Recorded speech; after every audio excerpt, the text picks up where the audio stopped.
Alright guys, still looking at the drainage here on this. Alright, notice down in there, look at that little hole where the light is right there. Notice the water going down in there. That's the primary drainage. It'll focus.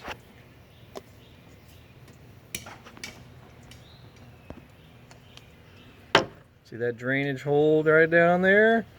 That thing needs to be free of blockage as well. But the main one is this huge one here. That one needs to be free. And this big port right here comes out the front.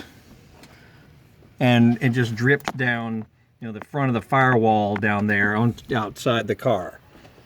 But you can see, obviously, it is, water's just sitting there in it, so it's not free of blockage either. But so you got two areas that need to be cleaned out. Otherwise, this area will fill up with water and it will go in your air intake for your air conditioning and end up in the floorboard of your car. So anyway, there you go. Just finding out some new things because I never attempted to look at this before, and so now I'm checking it out.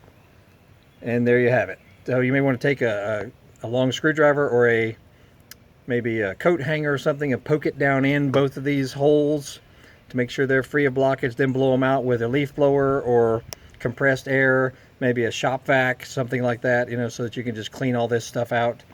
That way it can drain freely. 2008 Ford Taurus X, but this is the same on tons of different Ford, Lincoln, and Mercury models. So check it out. I got previous videos on how to remove the cowling. Not that difficult to do. Fairly self-explanatory. You do have to remove the windshield wiper arms to remove this.